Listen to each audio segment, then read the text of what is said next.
রাজনৈতিক দল হিসেবে জামায়াতে ইসলামীর বাতিল হওয়া নিবন্ধন ফিরে পেতে করা আপিলের শুনানি বুধবার পর্যন্ত মুলতবি করেছে আপিল বিভাগ। প্রধান বিচারপতি ডক্টর সৈয়দ রেফাত আহমেদের নেতৃত্বাধীন 4 সদস্যের আপিল বেঞ্চে আজ সকালে এই শুনানি শুরু হয়। জামায়াতে ইসলামীর পক্ষে শুনানি করেন ব্যারিস্টার এহসান এ সিদ্দিকী। শুনানিতে আইনজীবীরা বলেন, নির্বাচন কমিশন জামায়াতের নিবন্ধন বাতিল বৈধ প্রক্রিয়ায় করেনি। নিবন্ধন বাতিল করে হাইকোর্টের দেয়া রায়ের পর নির্বাচন কমিশন জামায়াতে ইসলামীর নিবন্ধন বাতিল করে দেয়, কিন্তু তখন আপিল আবেদন বিচারাধীন ছিল। গত বছরের 22শে অক্টোবর রাজনৈতিক দল হিসেবে জামায়াতে ইসলামীর বাতিল হওয়া নিবন্ধন ফিরে পেতে খারিজ হওয়া আপিল পুনরুজ্জীবিত করে আপিল বিভাগ।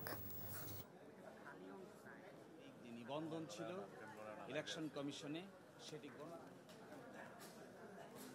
যে প্রক্রিয়ায় আমাদের হাইকোর্ট বিভাগ এই নিবন্ধন ক্যান্সেল করেছে, বাতিল করেছে, এই প্রক্রিয়াটি মূলত ইলেকশন কমিশনের সামনে বিচারাধীন ছিল, বিবেচনাধীন ছিল।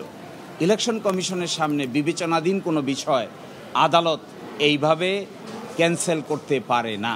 এটিকে ইংরেজিতে বলে প্রিম্যাচিওর। বান্ডেল থাকলে প্রতি সেনমানিতে টাকা বাঁচবে।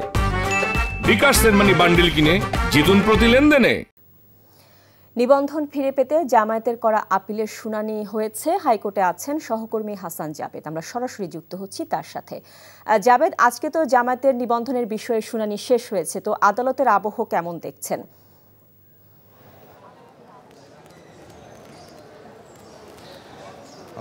শাওন, আজকে জামাত ইসলামের যে আপনার নিবন্ধন ফিরে পেতে যে আপনার আপিলটি করেছিল, সেই আপিলটা কিন্তু আপনার জানেন যে 2013 সালে হাইকোর্ট একটি রায় দিয়েছিল। সেই রায়ে জামাতের নিবন্ধন বাতিল করেছিল। তার পরিপ্রেক্ষিতে 2018 সালে নির্বাচন কমিশন জামাতের নিবন্ধনটা বাতিল করে, কিন্তু তখন কিন্তু জামাতের আপিল বিভাগে পেন্ডিং ছিল। পেন্ডিং থাকা অবস্থায় কিভাবে একটি দলের নিবন্ধন নির্বাচন কমিশন বাতিল করে, সেই প্রশ্ন কিন্তু আজকে আপিল বিভাগে রেখেছে তাদের জামাতের যে আইনজীবী এহসান এ সিদ্দিকী এবং শিশির মনির। এবং তারা বলছেন যে রাজনৈতিক উদ্দেশ্যে একটি দলের নেতাসহ কয়েকজন এসে হাইকোর্টে আপিল করলো, রিট করলো, আর রিটের প্রেক্ষিতে হাইকোর্টও তাদের যে নিবন্ধন বাতিলের রায় দিয়ে দিল। আবার এটার প্রেক্ষিতে নির্বাচন কমিশনও নিবন্ধন বাতিল করে দিল। এটা কোনোভাবেই হতে পারে না। যারা রিট করেছিল তারা রিট করার কোনো অধিকার রাখে না। তো সেই প্রেক্ষিতে তারা আজকে তাদের যুক্তিতর্ক এখানে উপস্থাপন করেছেন। আগামীকালও সকাল 1 নম্বর আইটেম হিসেবে আপিল বিভাগে থাকবে। প্রধান বিচারপতি নেতৃত্বাধীন যে 4 সদস্যের আপিল বেঞ্চ, সেখানে আবার শুনানি হবে। এবং আজকে তাদের যে প্রতীক জামাত ইসলামের দাঁড়িপাল্লা, এই দাঁড়িপাল্লাও কিন্তু তাদের প্রতীক নেই, এবং দাঁড়িপাল্লা প্রতীক ফিরে পেতেও কিন্তু আবেদন করা হয়েছে। এবং তারা যেটি বলছেন, জামাত ইসলামের জন্মলগ্ন থেকেই তাদের প্রতীক ছিল এই দাঁড়িপাল্লা, এবং তারা সেটি চান।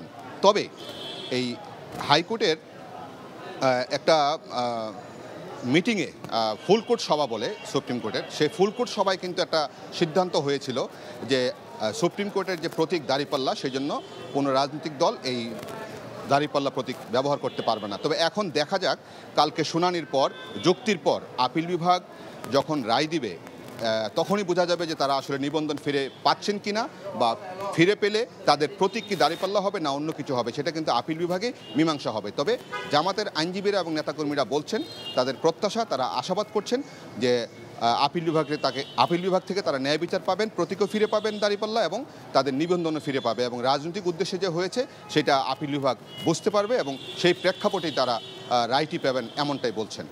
শাওন, হাইকোর্ট থেকে জানছিলাম জামাতের আপিলের শুনানির খবর। বান্ডেল থাকলে প্রতি সেনমানিতে টাকা বাঁচবে। বিকাশ সেনমানি বান্ডেল কিনে জিতুন প্রতি লেনদেনে।